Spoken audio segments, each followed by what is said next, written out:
All right, fellas. Going on, Dan? Oh, same. Good ball game. How was that speech we're going to change? Do I now? How was that speech? You said you're going to change the speech to get a faster start. Did it work? Yeah, I did. I planned senior night, so they get all excited. See what happened, though. The air came out of the balloon about 5 minutes ago. That's what happens when you pump up teams sometimes. I don't know about those pregame rah-rah speeches. Sometimes you get so high on it, you come out 5 minutes. And we used to say in the NBA a lot, our assistant coaches, beware the early lead. Because you jump out there real quick, and then every team that I've known, a lot of times, not all the time, but a lot of the times they just, okay, we got it, and he's back. Next thing you know, the other team's got the momentum and headed to the barn. So you got to be careful with all that, getting emotional, lifting your excitement levels up too high. So, we pride ourselves that we play hard, we're competitive, and we're going to do it every day, and we expect that. We don't have to encourage that or have cheerleaders. That is a standard, and these young men seem to, when push comes to shove, they get that done. Coach, I know that Tavion's had better performance as far as efficiency and things like that, but from a mental toughness standpoint, as much as he struggled through the first 25, 27 minutes of this game, to see him sort of turn it on that last 12 or 13, is that something that has grown in his game, in your opinion? Well, I don't know about that. I think opportunities are always there for him.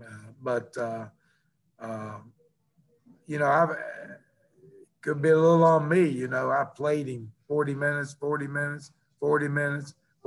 every game. So, somewhere along the line, the best of the best have those moments where they just, can't quite get it together. But like you said, he found the openings late in the game and created the difference to win the ball game. Coach, earlier this week, can you hear me? Yeah, go ahead. Earlier this week, Tavion said that in this final homestand, he just wanted to see the team have fun. Did you feel watching this team over the last 2 days that your guys are showing that they're having fun all over the court? Well, playing hard is fun. If it's not fun, if playing hard is not fun, then you're in the wrong game. So it should be fun. I coached a little league team one time, and back at Myrtle Beach, my son was on it. There were 7, 8-year-olds, and they were worried about me being too intense. They'd see me coach in high school with 7 and 8-year-olds. So they had cautioned me and told me, do not. Make sure they're having fun. Make sure they're having fun. I said, I got you. So I lined them up in the dugout, and I said, all right, fellas, let's go out and play baseball. Well, they ran out. They were tripping each other and hitting each other with gloves. And I said, whoa, come back in here. That's not the kind of fun I'm talking about. I want to see how fast you can run, how far you can hit a ball. That's fun. And I think these guys understand that. They come out with an attitude that having fun is working hard. When you get them like that, then there's going to be some success with the program. How far that's going to go, you never know. It's a tough road. Anybody can win this tournament coming up. So we just have to come out every game, play like we're running to the barn, or running a race. Don't look around you. Don't look back. Just run to the tape as fast as you can go.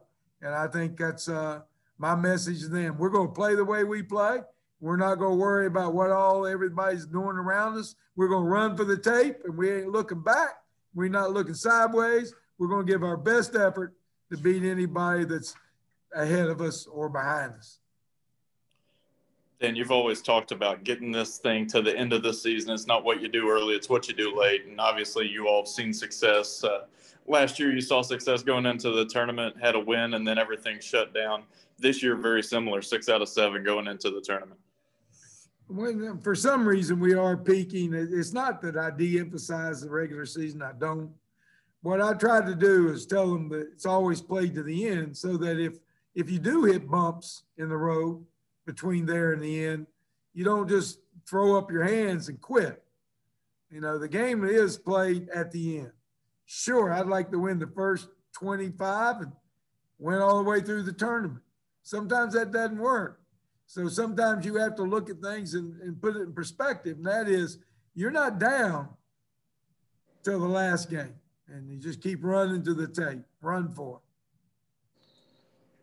it. Dan, I know senior day, a special day for all of those guys out there, but having covered high school ball and you guys in West Virginia, I've seen a lot of Jared West over the last 8 years or so. Just tell me a little bit about having him around the last 4 years as they wrap up regular season careers here at Marshall.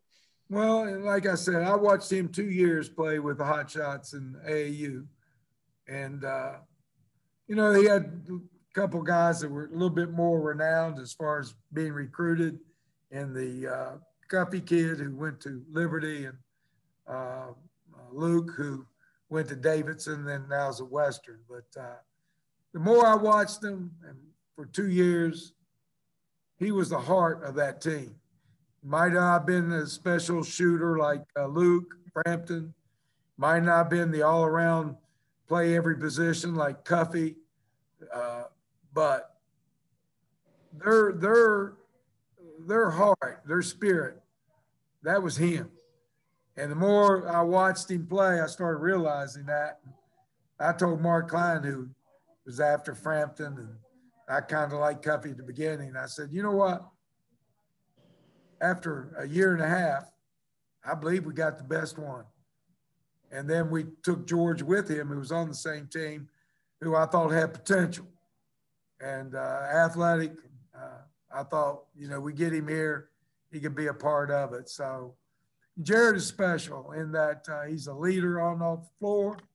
He's the type of person you want to go to work with, type of person you want to be in the foxhole with. He's tough as nails, and he's always for the team and what we're trying to do on and off the floor. Doesn't matter. Every practice, every drill, every locker room. And you saw when he couldn't play as much the game before and the game he was out, he played it just as hard, and the kids reacted for him. And we're gonna miss that. Although I say that with the COVID year, we just have to wait and see. It's gonna be a real odd off season. And are there any feelings? I know that you fly to Frisco last year and the world is one way, and you come back and the world's completely different with the pandemic. Is there any feelings going back to Frisco this year, or is it just, you know, solely basketball? Well, you're asking the wrong guy, because I can't even remember last year. But you know, that's what I always said. You know, the way to be creative is not have a good memory, because you never do things you used to do. You always have to create new things. So you know, we're going to go down there. I think my players maybe go along, maybe they don't. I mean, they're individuals, but I take life in general the same. I try not to get too high on the highs and too low with the lows. You know, you don't see me over there screaming, yelling, and stomping, and when things aren't going my way, and you don't see me, well, I can't jump up in the air or run or pump my fist if things are going our way. You know, it is what it is. I love the game. I'm excited. Don't get me wrong. It's in there, but the fire burns inside. I try to be as level as I can as we play. Sometimes those stripes, those zebras run around, and I get a little irritated. But other than that, and every now and then you got to encourage a young man to get on beyond himself. So you have to come with a little bit of passion, but it's one of respect, and one that I'm trying to help them be better, not one that would demean them or not respect who they are as a person. All right, fellas. See you in Frisco if you're going. If not, stay tuned.